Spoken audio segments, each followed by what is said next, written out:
Okay, today we are going to create something complex from the most simple building blocks ever. And why I do this? To show that DSP and digital signal processing can be maybe intuitive. You have to get some concepts and then it will, I think, work. So first thing that we are going to look at is the add node. And this does what it does. So it adds two numbers together. But what can we use it for? Like, I will send in a trigger signal. The trigger is a signal that's 1 when we hit a key on our keyboard and 0 in each other case. So it sends out a 1 on every note on a value of 1.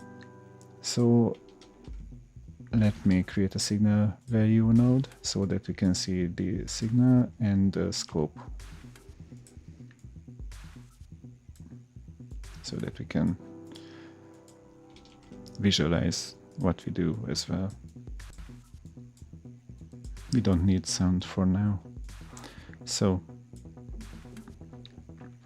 on this scope you can see that if I hit a key, then we have these short peaks, which are really just one sample long values of 1.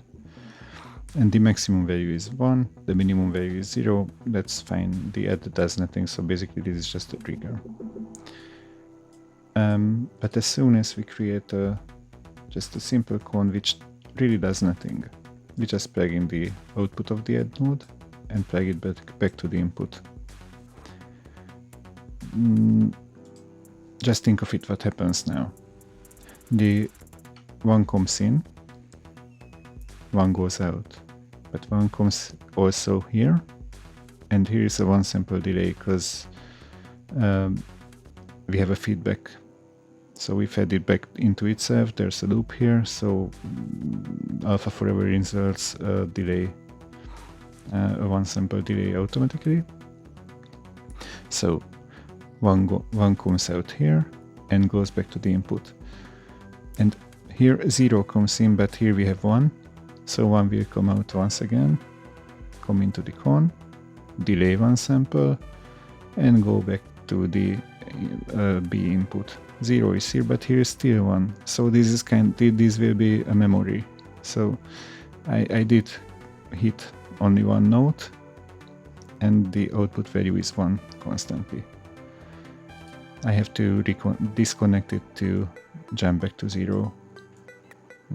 I plug this into B as well, so you see that it's only 1 note on. Yeah, it's stronger for a while. So we have a memory here, and this is great because this way we can create stuff that changes its state, and we can also create feedback. Like if we put a multiplier here instead of the cone and feed back the output, then if we use 1, we have the same behavior. But as soon as we lower, it's hard to be that precise because very small differences matter here a lot. But you see, we have a releasing signal, and we can make use of these. So basically we can turn these into a filter even, like yeah. But one thing that I wanna do is now to invert this signal and just tell that this is going to be the long release, like that, because this is more comfortable to me, and it will make also sense later on. And what we also want to have is to have something that's related to the sample rate, because you don't want to, you see, on each sample we change the signal, and you want to get this value from the sample rate so that when you use this patch on a different computer with a different sample rate, things behave the same way, so the release happens in the same time. So we will take the sample rate and take the reciprocal of it.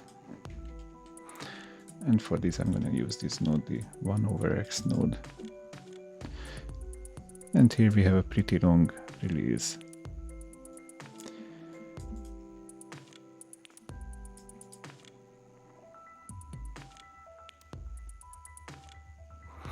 And since 1/x can give, if it receives a 0 value, we need to add 1 in front of 1/x.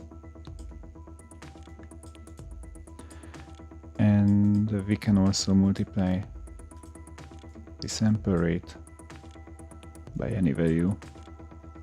So if we set this to 2, then the release is a lot longer. If we set this to very small,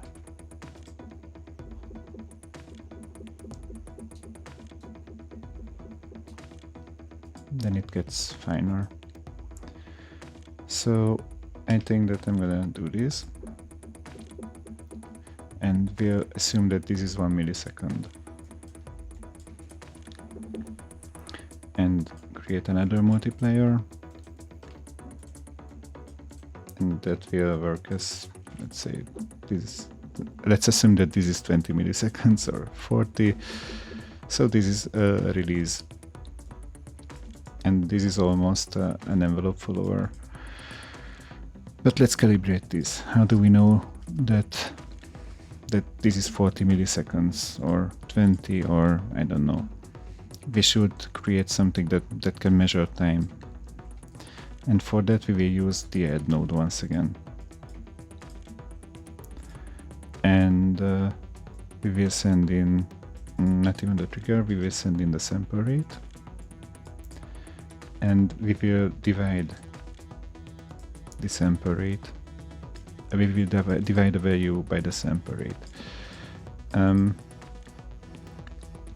if we increment, let me first just use the reciprocal of the sample rate, and that will make sense maybe. And put a cone here. So the signal comes out here and goes in there.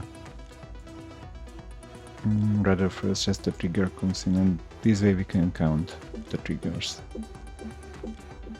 So we will increment by the reciprocal of the sample rate, and that will create raising stuff.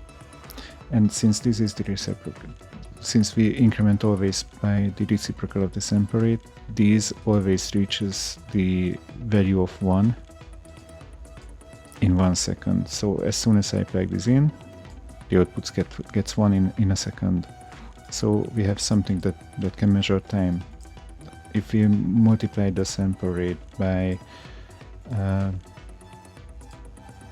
value, then that means that it will be that much slower. So now I multiply by 0.5. So if I disconnect and connect again, it will be half a second. If I connect, I set this to 0.1, then it will be a tenth of a second. And this part can be rearranged as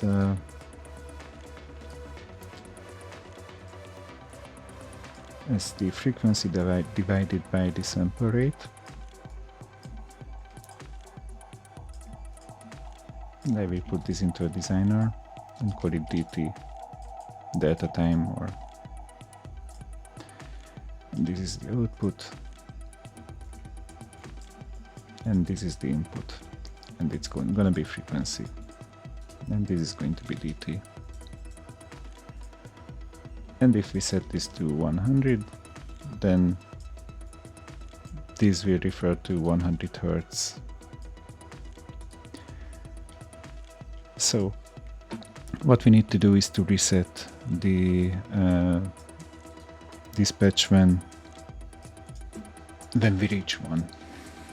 And how do we do that? We simply create an if statement, and if this is bigger than 1, then something will happen. And what we will do then is that we subtract 1 from the output as we pass this through. And if this is right, which it isn't, oh, those values look strange. Okay, this was wrong. Then I will do it a bit less elegant, like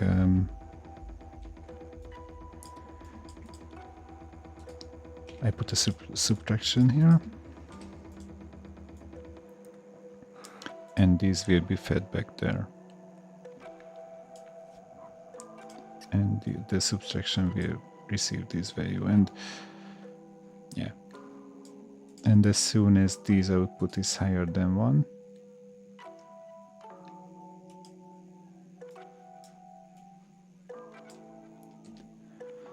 then we output 1, or we do nothing. And voila, we have a square a ramp here with 100 Hz, so set it to 10 or 5. So this is pretty understandable, I think, the way this works. But this is not the best ramp ever, because it's a bit out of tune, I think, and it can be made better when we work against this delay.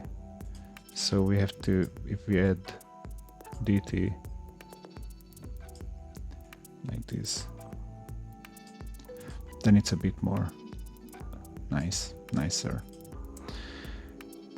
So we have a nice little ramp now with the frequency, and basically we started with a simple addition, and we can make this even cleaner, because if we just truncate the output of this addition, truncation is just yeah, let me show it. As soon as we reach 1, the B scale goes to 1. If we go higher, so these outputs integer values only. It's all the non-integer values are rounded down to the integer part. And since here we are counting only until 1, we can use the truncator and subtract that from there, and this is the same thing, exactly the same thing. It's not needed there, and now we have a pretty clean ramp, and we can plug this into a ramp designer.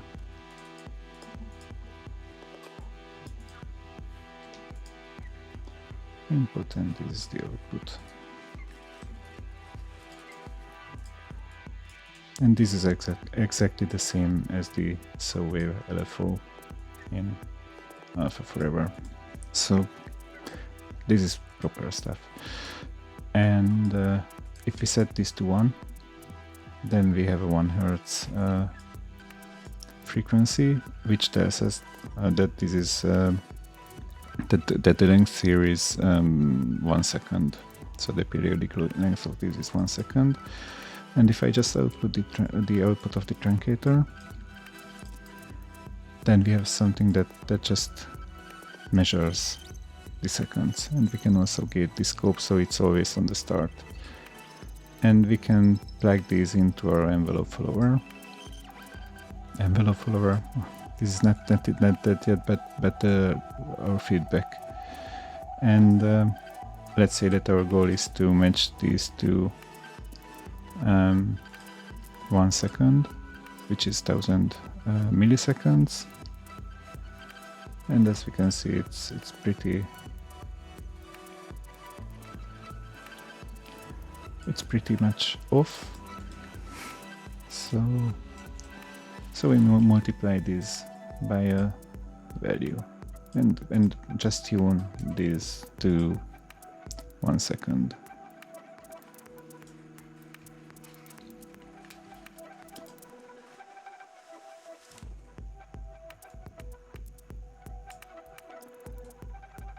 So the goal is to have this on 0.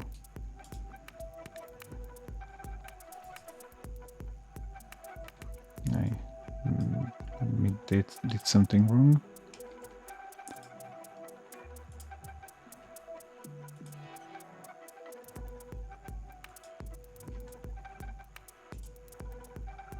Yeah.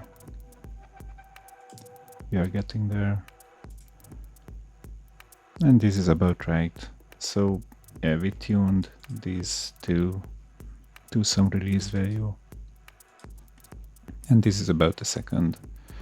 And if we change this to half a second, and we change this to half a second periodic length, no, that would require 2. Yeah, that's nice. Looks nice. 4, then 250. Looks nice. Okay, this is fine.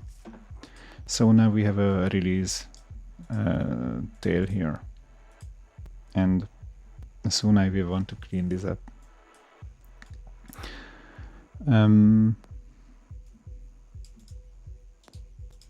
What happens if instead of a trigger we plug in something longer? Things get pretty mad.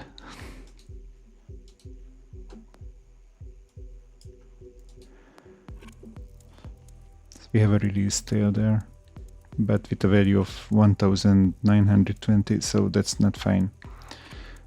And we have to extend this patch a bit. So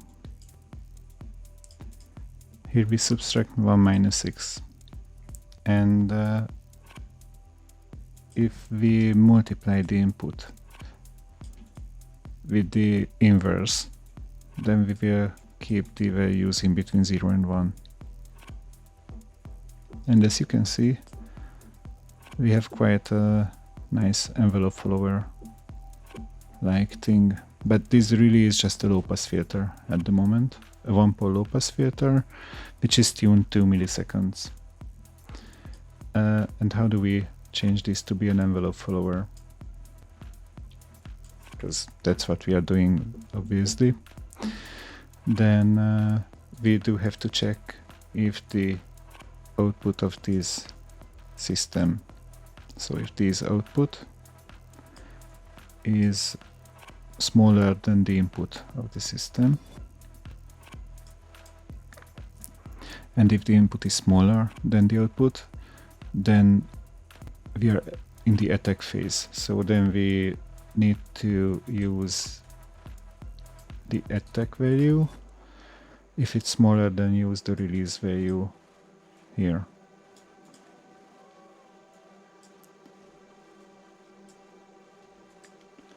And let's take a look if this works. Yeah, we have a, let's make a 1 second long release. There we have it. And a short attack. There we have it. No attack. Works fine. So we have a nice little envelope follower. And let's, we have a ramp now, and we have an envelope follower. We will be able to do lots of things from now on. But let's clean this patch up a bit. So this is going to be the input. That's attack, that's release, and this is the output. So I put a cone here and call it out.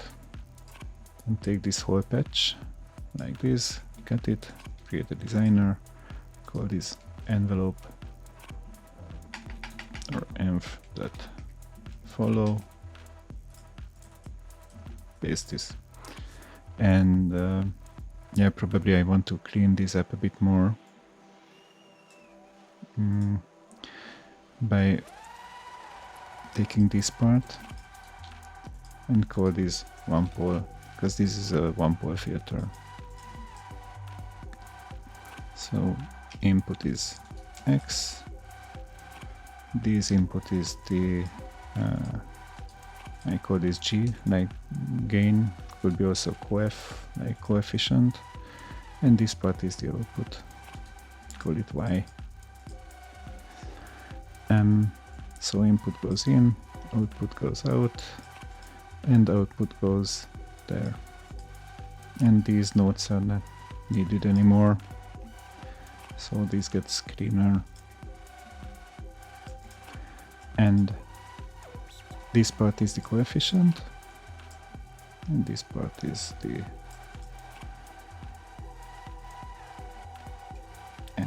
this is just what should I call this, like correction. This is what came to my mind. Or call it unit. That's it. That sounds nice. Move these nodes to a place that looks somewhat visible. Then instead of a cone, let's replace this to an input. And let's replace this to an output. Call this envelope, call this input. And nice.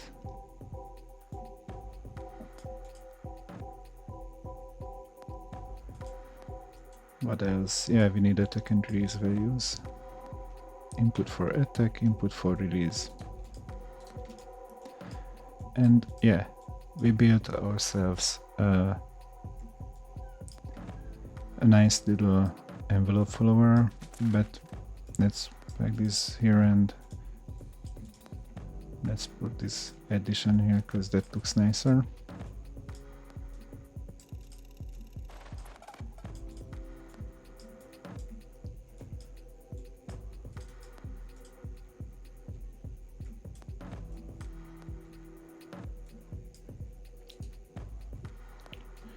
Yeah, let's align this to have a more compact look. To the right, to the left, and yeah, this is the envelope follower that we just built out of nothing. And yeah, these two are really powerful and complex nodes, and we can make use of them, of course. So yeah, let's convert pitch to hertz maybe, and plug that into the ramp's frequency, and plug this ramp into the A input. And that's nothing special at the moment, but it will be special soon. Just put a sine function after the ramp. Now we have a sine oscillator, which is really a sine. Okay, let me send out the frequency from the ramp as well, so we can drive the scope with it. And now we can play this synth.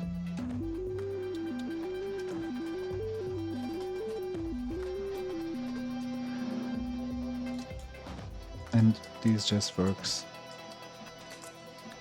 And since we also have an envelope follower, we can plug in a trigger into it and multiply the sine by that. And we can set how long the release is.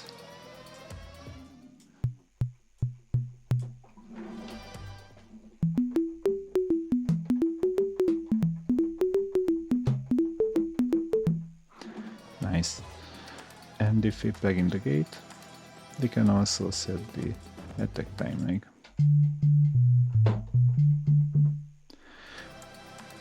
and this just works.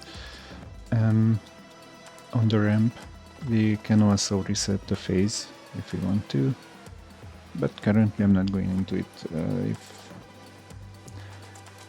We just need to put a multiplier here actually. I create a trigger input here, call it T. So as you have seen, if we send in 0 here, the addition forgets its memory. So if we invert the trigger, then the phase can be reset. So now the phase is free running. As you can see, probably. And as soon as I plug in the trigger, we do not have the clicks.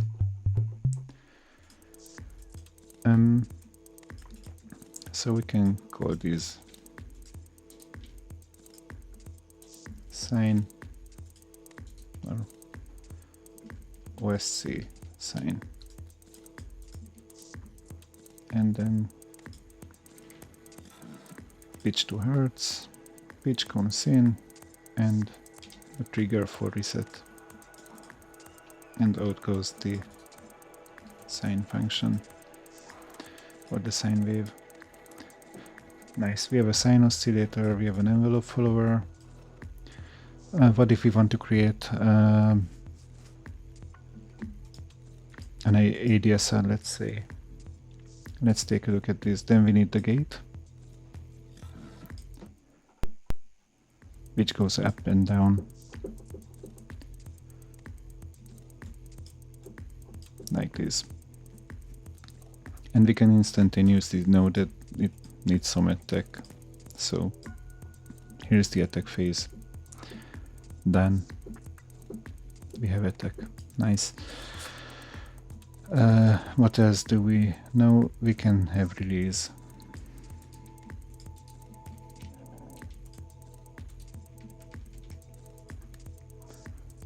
And here, let's set it to 500.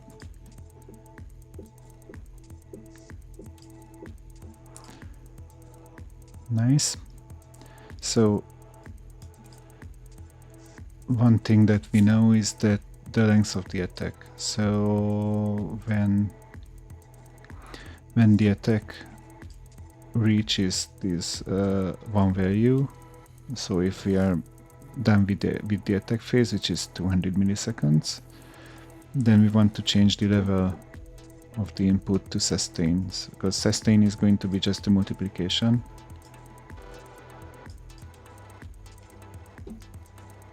Like this. So if it's on 1, then the gate goes in. If we set it lower, then we want to change on to the sustain value. And for that we need a timer, and we built a ramp already, so we can build a timer from it. So if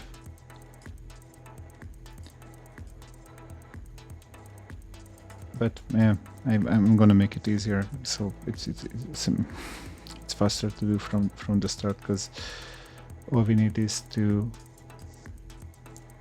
create something that will output 1 whenever this reaches 1.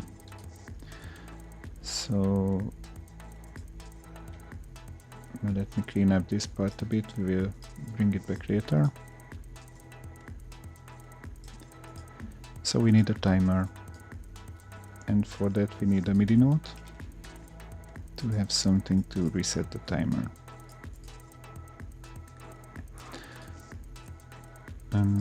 And create a cone for the time being. That's the first thing that I create. So what we want to do is to increase by the sample rate and by the reciprocal of the sample rate. Like this there. Now this is 1 second as we know it.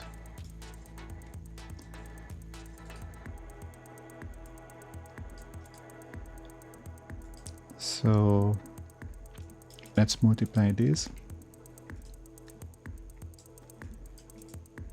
by a value. So So this will be a tenth of a second.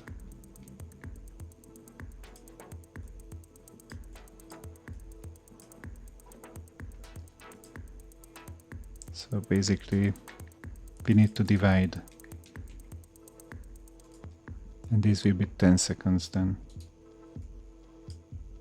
And indeed it's a very, very slow raising thing.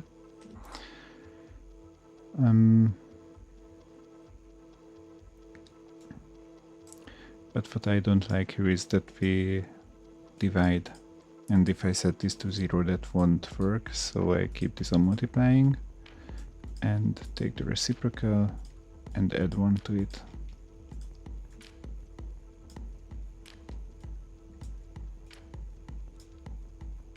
No, not here.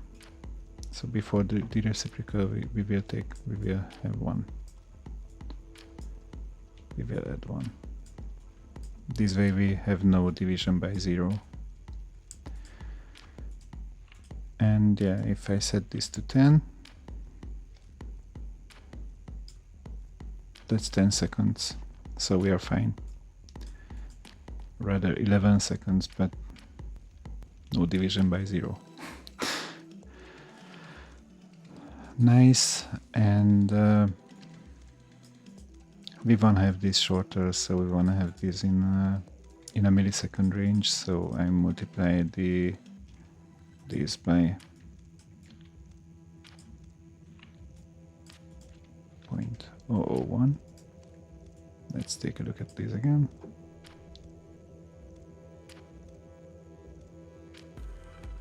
This is very, very slow, so I did put this into the wrong place.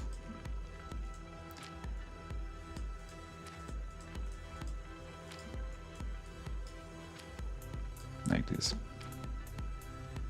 Disconnect, connect, and this way it's really quick, just as a 10 millisecond thing should be. So now it should be 1 second of an attack time, and it is nice. Okay, we have our timer. So if we just need to multiply here and take the inverse of a trigger to reset.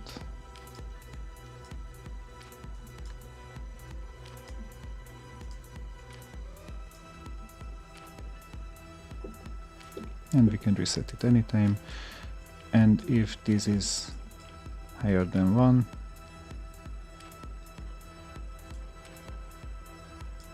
then we will output 1. In every other case we output 0. And it works. So this is a timer.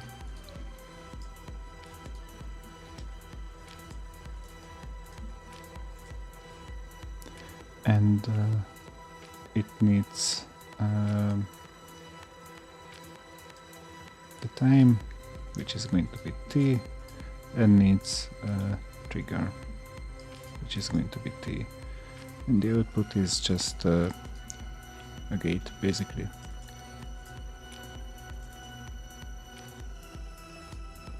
So time in milliseconds, then msec, and this is t. And this timer can then crossfade in between the sustain and the gate value. So we can also create a crossfader, which is very basic. Input A, input B. We will multiply both.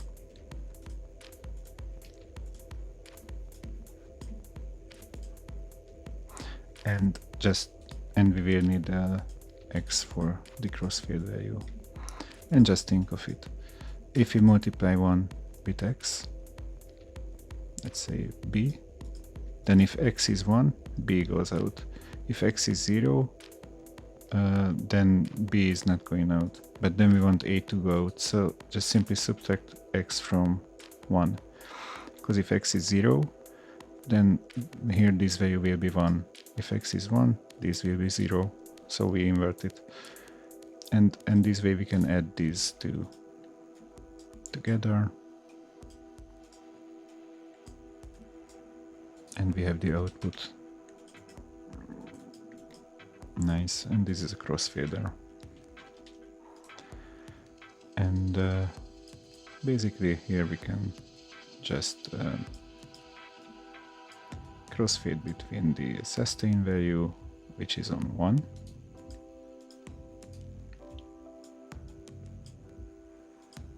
and the gate input, which is 1. So this is cleaner for me. And the gate comes here. And yeah, there we have sustain, we have this timer, needs a trigger. But since the ADSR is requiring the gate anyways, I'm gonna change the gate to a trigger using this change node.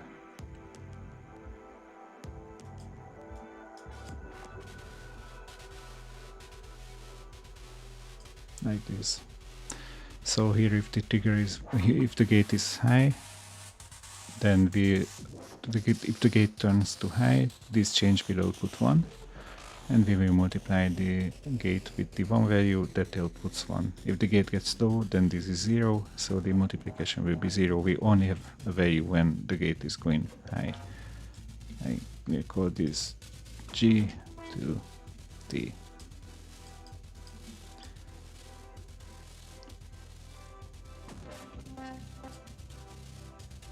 And this is the output. Gate comes in. But if you want to know how this works, then basically we take the previous sample and subtract it from the input and divide the input with it by it, and basically this is it. This is something like that. So gate comes in, trigger goes there, and the attack time comes here. And now we have an envelope which has an attack time and falls back to sustain.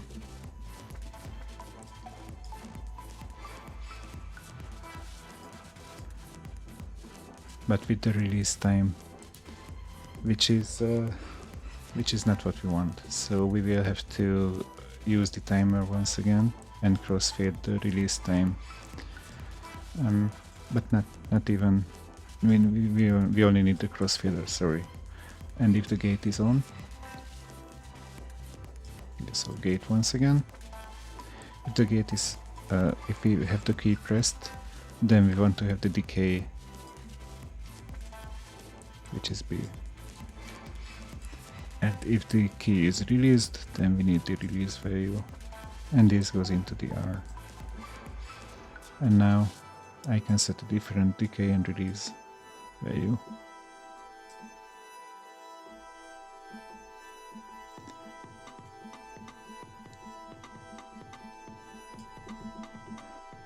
So this is an ADSR. Let's pack this into a node. G is the input.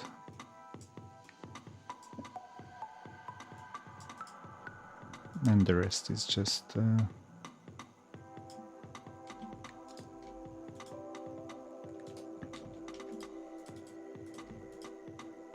so let's convert this to an input.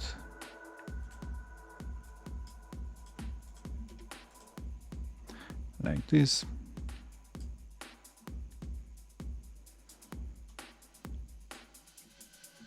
Let's arrange things so that the patch looks nice.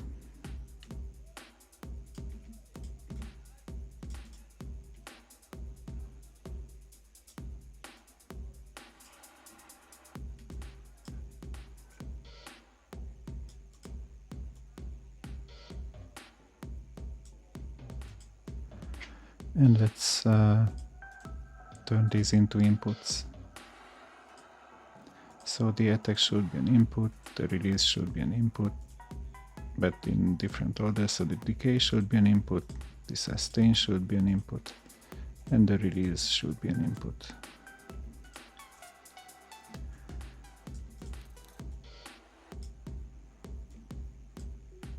Like this,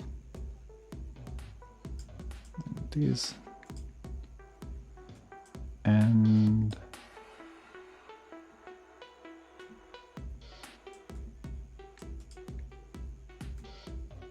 yeah, this is okay. And out goes the envelope.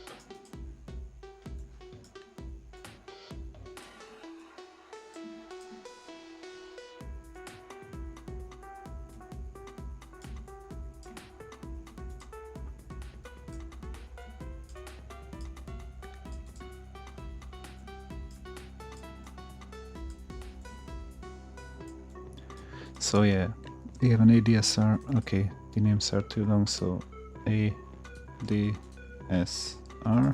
and now it's fine.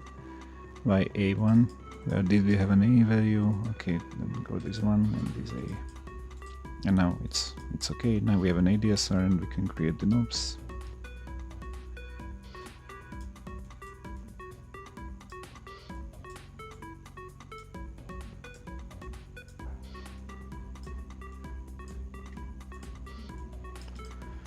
Let's go from 0 to 10,000 in this curve, and have the same for the others.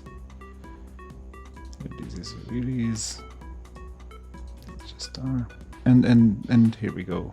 Here we have an ADSR. We can connect the gate to it, and we can multiply the sine wave with this.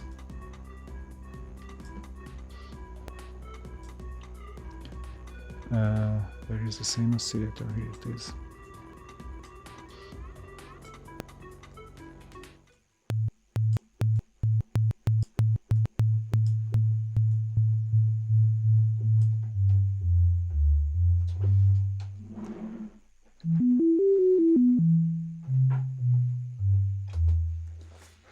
And yeah, you may say that this is just a sine oscillator, and can we do something else? Of course we can, but this is the last thing that we are going to build. From here on we will turn this into an FM operator, but not even like this. But we will put this whole structure into a node. Like, I create this like an FM operator, and we'll take the ramp, the sine wave, the sine function, and the ADSR.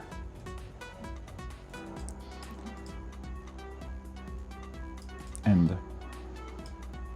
we will need a frequency input, that's sure. Then we will need an output, and that will come after the sine wave. The sine function needs an envelope, and that's part of the operator. Nice. How will this be an FM? And we want to attach the frequency input. That's only for pitch modulation. We will add to the ramp, and what we add to it is going to be the FM input. It's this simple. And this is a proper FM synth from now on. So now we will need the gate, the attack, decay, sustain, and release values. And yeah, let's give this a try. I give it some frequency. Let's remove this ADSR. Actually, we can remove everything because we have everything everywhere.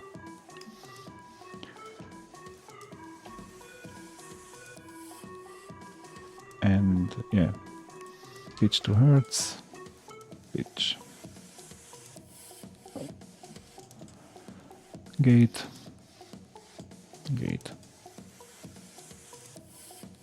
A, D, ADSR.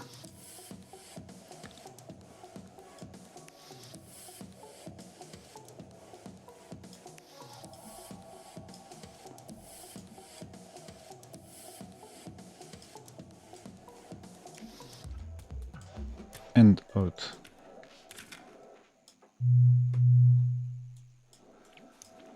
This is nothing special, but as soon as we create a second oscillator, this will get special.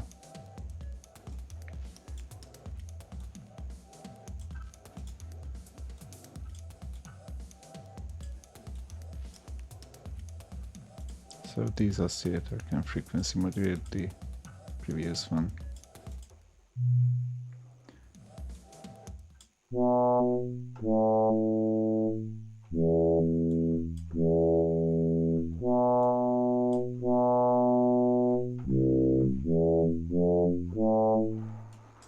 And to make this a bit more clean, let me just pass the frequency to the next instance, so this way we can get rid of this pitch to hertz. And it's also a good idea to have some multiplication here, like which we can call ratio. And let's replace this. So we have it also here, and we can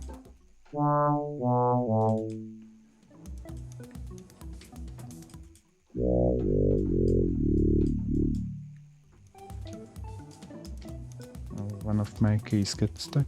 Okay. And we can also create feedback like this, but for that we need a gain in.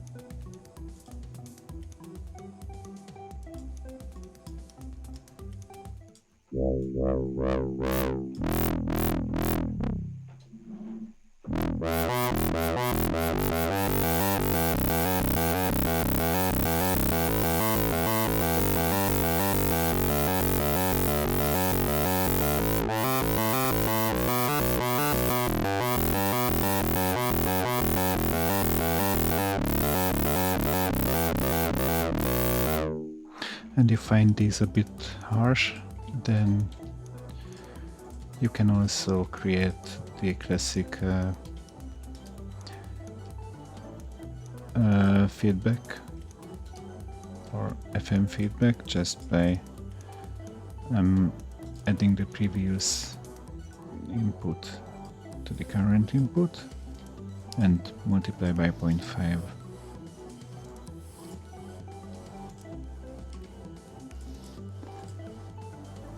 And yeah, still you need the gain here.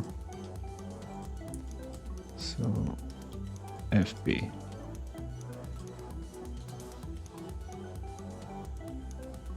This is IFB, and this is OFB, and this is just the feedback value. So yeah, let's use one operator for the time being, because I like the sound of one operator. So this comes here, that goes there, goes into the FM input, and using the knob we can control the amount of self FM.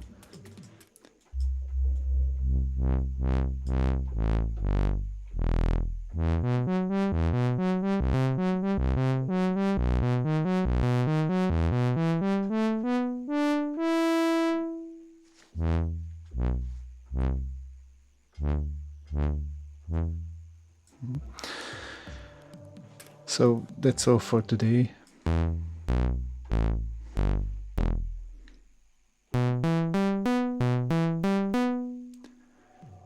These all is just multiplications, subtractions, additions, truncating, simple mathematical functions, and it was all based on just thinking about how to shape this waveform. And yeah, I know this is a bit more involved and this is not so self-explanatory, but it's not something like black magic. So it's, you see, we have a pretty clean FM operator here, and it works really good. And I've built an FM operator node, and it just needs to be compiled, but it's basically the same that we built just now in, let's say, about 45 minutes maybe. How long is this recording? I don't see. Well, maybe OBS is not showing it. I don't know, but doesn't matter anyways. So you see that it's not always the very complicated stuff that is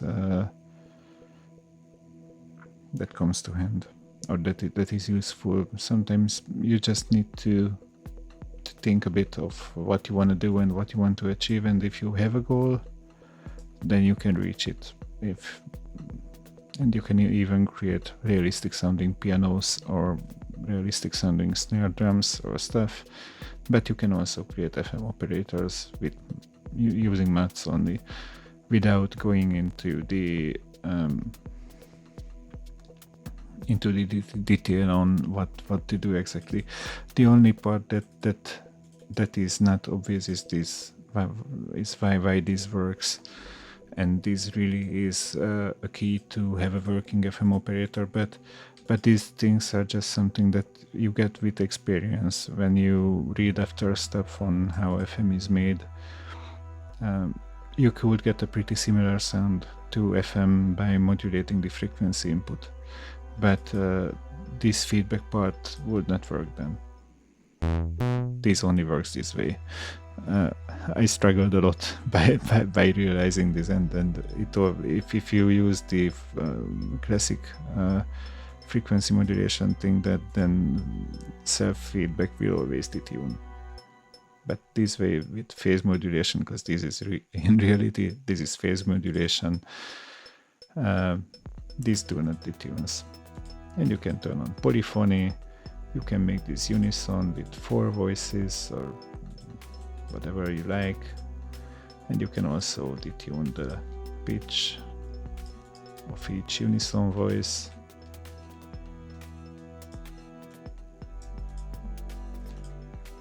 And yeah, using gaining, that's a bit faster. I don't need the signal value anymore there.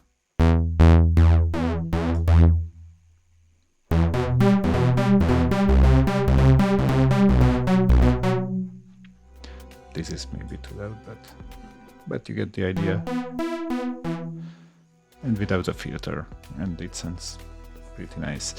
And one more thing, that the FM input, since this is phase modulation, if you add a constant to it, that means that you offset the phase. So here you get basically phase modulation for free. And one more thing, I wanna reset the ramp every time I hit a key. So I will convert the gate to trigger here.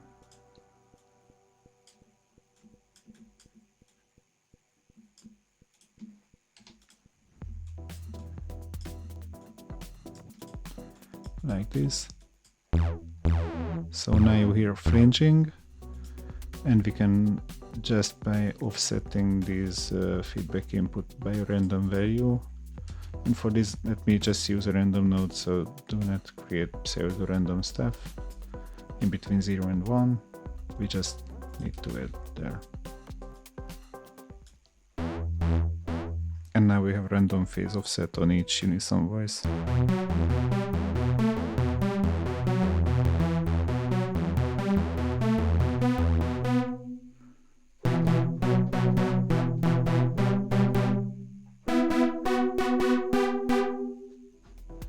Nice. And finally we created a trance lead. And yeah, that's it for today. This was longer, this was a bit involved, but I hope it was fun and at least somewhat interesting. Let's make it more polyphonic.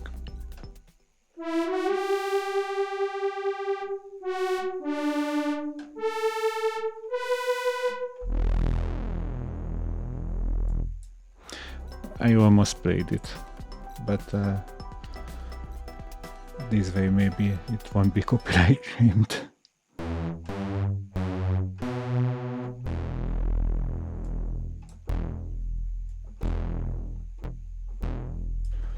And this is what I like about FM, really. That with so few parameters you can get a pretty rich sound. And by adding other operators you get even more. And no need for filters and stuff. And if all this is on one node, then I'm happy. So thanks for watching. I will save this patch and share it with you, so you can. But this video is more about building stuff rather than sharing a patch, because this can be built pretty easily by using just an LFO, so wave and the sine function and stuff, and basically you have everything to create an FM operator. Here it's just interesting that that you don't have to be afraid of digital signal processing. Is not that heavy, it's not that mathematics based. There is lots of maths involved, there is lots of calculations involved, and there is lots of papers that not even the authors know what they wrote. But that's not what you have to strive for. You have to always look for your next step on what you want to achieve, what you want to reach, what sound you want to build, what sound you want to design, and what tools you have to achieve that sound. And maybe you do not even need to go into building your own FM operator, because why? Even I did that. But to know how it works helps a lot in building your own sounds, and to understand stuff on a very ground level helps a lot to create things, or think out of the box even, and to always try to find things that no one else did before. Maybe there are some. Anyways, I do not want to talk any longer. If you enjoyed this video, I'm happy, and then I'm ultra happy if you made it until here. So let me know in the comments if you did that. I will be proud of you. And for all the rest, and if you enjoyed it this much, then come to our Discord server and let's talk, and let's share your patches with us, and let's share your ideas and stuff. So thanks for watching. Bye bye.